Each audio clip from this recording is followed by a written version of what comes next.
Hi everybody, welcome back. So today I wanted to do a video about how I do an end grain cutting board. This video is about 3 months too late, but I figured I would put it out anyway and see where we go. So this is actually my first time making an end grain cutting board. Normally people request edge grains or face grains. They're a little bit cheaper, you use less wood. But this one was a little bit special because it was for a commission piece of about 11 boards, and so I figured why not do a video on the process. So here I'm just ripping down the boards to about 1.5 inches in width. This first cut is usually what determines the thickness of your boards. People like really chunky butcher blocks, and so you like a nice thick board. And remember, the thicker the board, the heavier the board is, so make sure that you have the strength to pick it up, and also the counter space, because you want it to be nice and big for all your chopping and things. And I wanted all these boards to be about 12 to 18 inches in length and width, and 1.5 inches in thickness. So this is the first glue up. With end grain cutting boards, you use a little bit more material, so you need a lot more wood, and then you also have to do 2 glue ups, which is why sometimes they're a little bit more expensive. And also, side note, do not try to glue anything or paint anything in the winter. It is just like a slow going process. So here I'm just gluing up the boards as you've seen me do before if you've watched my other videos. Same process applies. And the worst thing that can happen is that you get a failed glue joint. That's when you get food particles, bacteria inside your board, and then it's just no good after that. So you want to make sure you get enough glue on each of those panels, glue them up, seal them tight so that you don't have any issues with warping, cracking, splitting, all of that good stuff.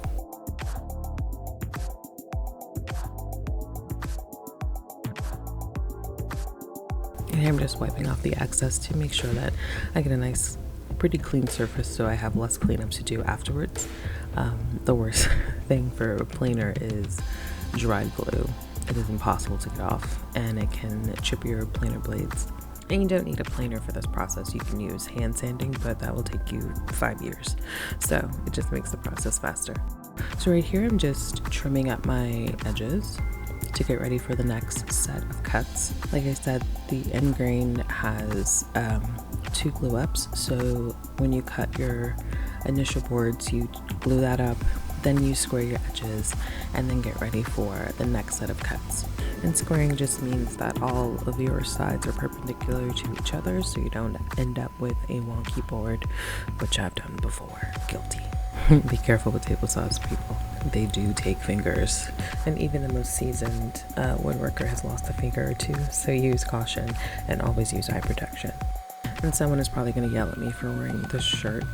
You want to wear the least amount of clothes as possible on your table saw, but it was like frigid, so I made sure to be very careful. Thanks.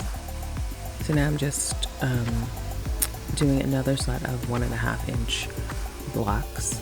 You normally can do them any size you want, but I was going for a pretty uniform checkerboard pattern. That's pretty common with the end grain, is you get checkerboard patterns or some other fancy patterns, but this one I wanted to be pretty uniform, so I went with 1.5 inches, and then now I'm doing another set of 1.5 inch cuts. So now that I have my blocks, they're pretty uniform, and again, this was a commission of 11 boards, so there's a ton of material, and all I did for days was glue up, cut, glue, cut, and so you're seeing my outfit changes because it's multiple days.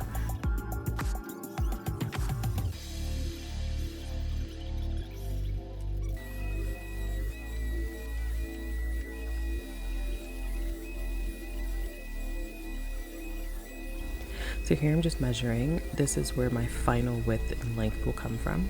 So I'm making sure that I have enough variation in the boards. You want to rotate your grain so that the boards don't crack.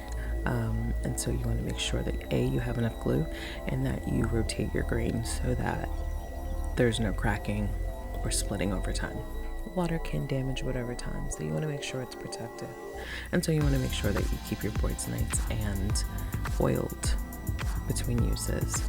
You don't have to oil them all the time, but I would say at least every 3 months. And when I sell the boards, I give a nice little card of how you should maintain your board so that it lasts a long time. And I'll actually do another video about how to repair or oil your boards, so look out for that video as well. Again, I'm just doing the same glue up as before, but this will be my final thickness, width, and length. And so you want to make sure that everything is nice and square, straight, there are no gaps in between. And you'll know the routine after gluing up squaring. I do a ton of sanding, and so I decided to take it out of this video because you've seen this video before, and so it's not in this video, but it's just.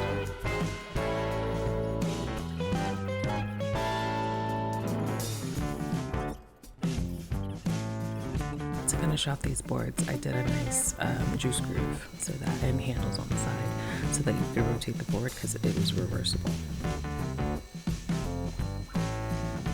And I want to thank all my patrons for supporting me this far. I look forward to getting new patrons in the future, but these ones are my ride or dies. Thank you. In typical Sophia fashion, I forgot to take pictures, but I'm getting better, I promise. I promise. So here's what a typical ingrained board would look like. Thank you guys for watching. I'll see you in the next video. Bye.